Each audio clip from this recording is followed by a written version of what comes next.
electoral opportunities.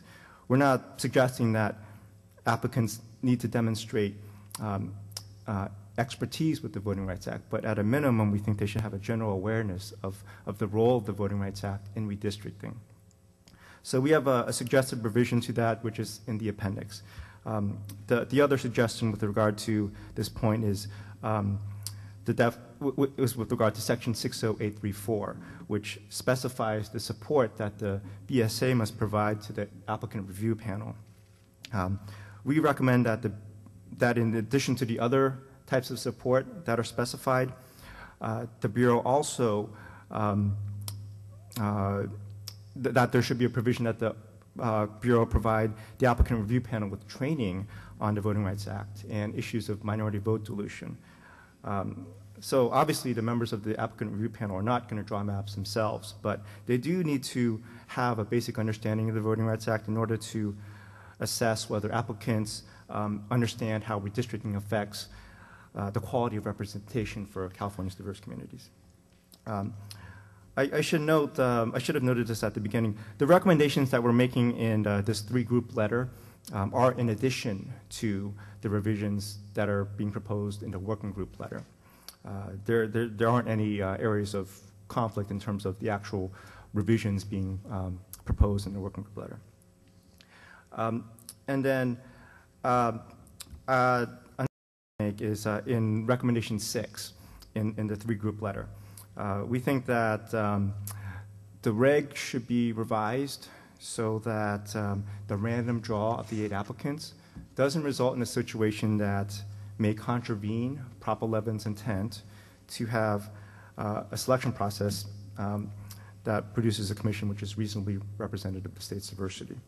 So because this is a random draw, arguably Prop 11 contemplates and permits the possibility that all 8 of the randomly drawn commissioners would be from the same racial or ethnic group.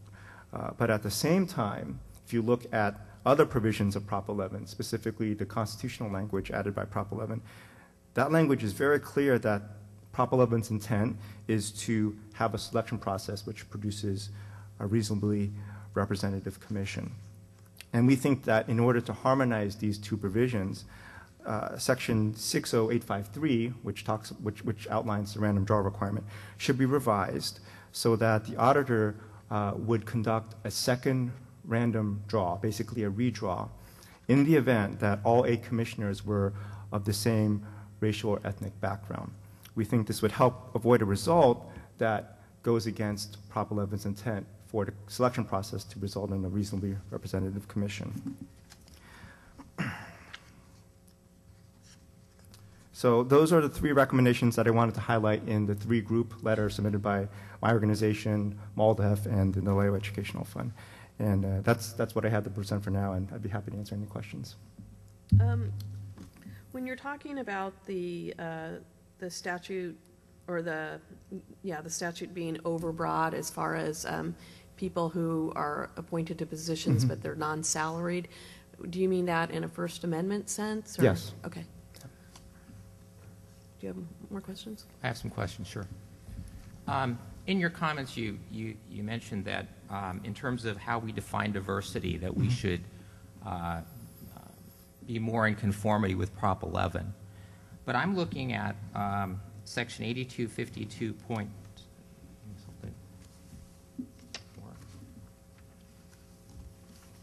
Long section.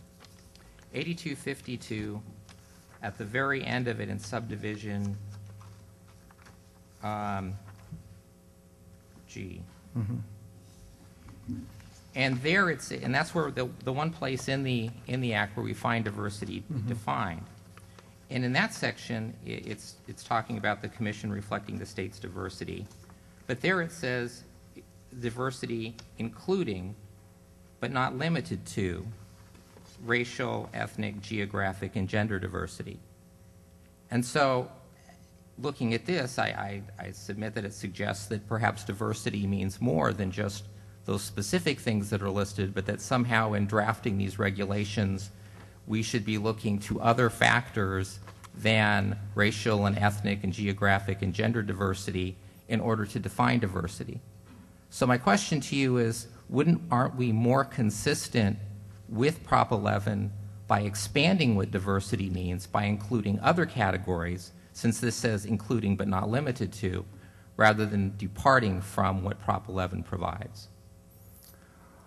I may let some of my colleagues chime in on this who are more intimately involved with the drafting of Prop 11, but my understanding is that the phrase including but not limited to was added not because the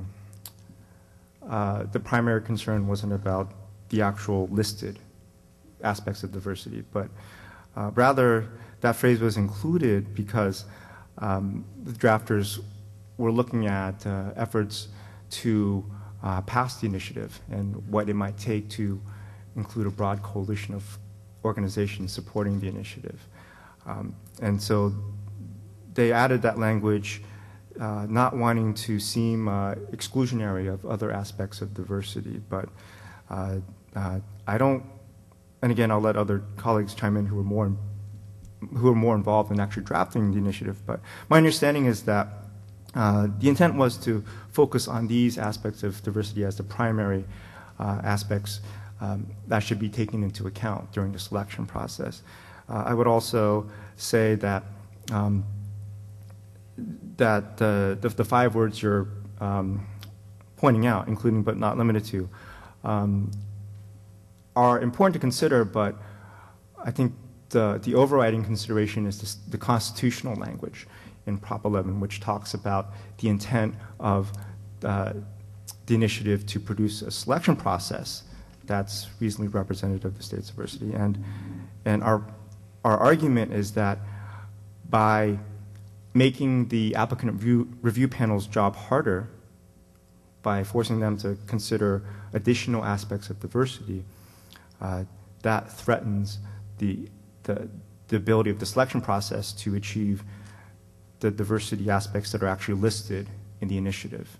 And for that reason, we think that it would be more consistent with the intent to limit this to the diversity aspects listed in the initiative. Another question that I have for you is where you're drawing the line here in your comments between someone who is appointed but only receives a per diem as opposed to receiving a salary. Mm-hmm.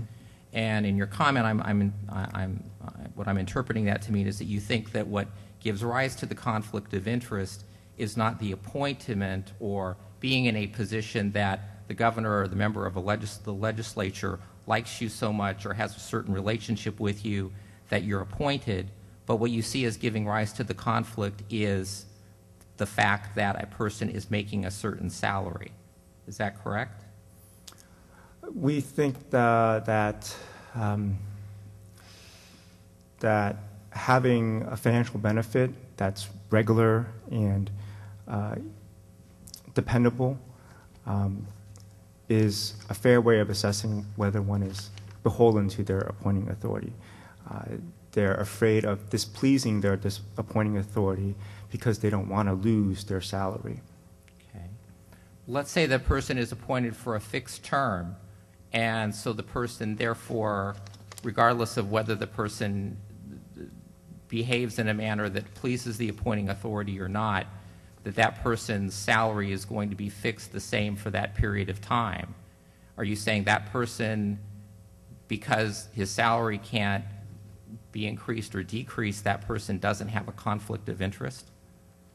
Well, that person would still be serving at the pleasure of the appointing authority, could be removed by the appointing authority, and would feel that their actions on that commission may need to satisfy the appointing authority in order not to lose his or her salary. What if the person can only be removed for cause? Well, that's a fair point, but I think we should keep in mind that we're not going to come up with a perfect definition